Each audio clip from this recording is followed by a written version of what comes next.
জনৈক আইনজীবী আমাকে একটি নোটিশ পাঠিয়েছেন।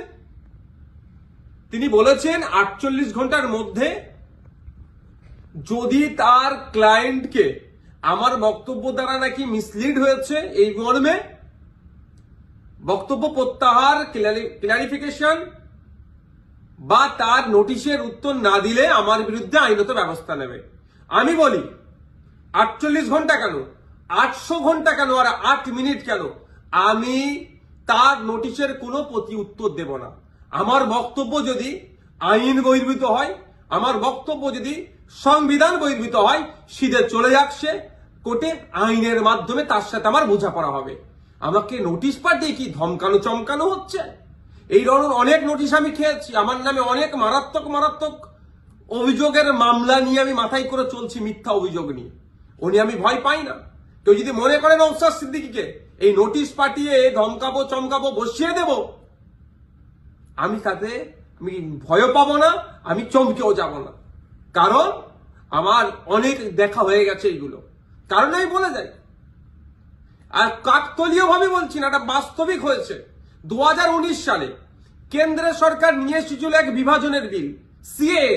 যখন আমার বড় ভাইজান পিরজাদা আব্বাস সিদ্দিকীর নেতৃত্বে সারা বাংলায় যখন বিজেপির বিরুদ্ধে আন্দোলন আমরা সংগঠিত করেছিলাম, ওই সময় গভীর রাত্রে আমাদের বাড়িতে পুলিশের দ্বারা হামলা চালানো হয়েছিল। সেই রাত্রে আমি সুপ্রিম কোর্টে এসেছিলাম, তারপরের দিনে মামলা করব বিজেপির বিরুদ্ধে, কেন্দ্র সরকারের বিরুদ্ধে। আর এখন আমরা যখন এই ওয়াকফ সংশোধনের বিরুদ্ধে মাঠে ময়দানে গণতান্ত্রিক প্রক্রিয়ায় লড়াইয়ের বার্তা দিচ্ছি এবং আইনি লড়াই করবে বলে তার প্রস্তুতি নিচ্ছি, আমাদের বাড়িতে নোটিশ চলে আসলো। নোটিশ আসুক, 100 বার নোটিশ আসুক, এতে আমি ভয় পাই না।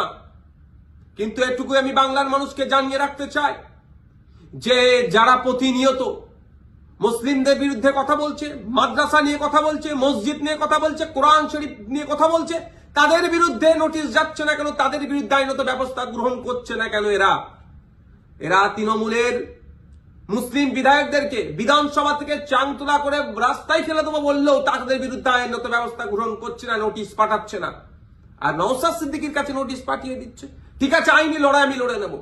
আমার আইনের যারা বিশেষজ্ঞ আছে, সম্মানীয় বিকাশ রঞ্জন ভট্টাচার্য স্যার এবং সম্মানীয় শামীম দ্বারা কথা বলেছি, তারা আমাকে বলেছে তো আপনার কাজ হচ্ছে রাজনৈতিক লড়াই লড়ে যাওয়া, বাকি আইনি দিকটা আমরা বুঝে নেব। সুতরাং আইনি লড়াই কোর্টে আমিও বুঝে নেব।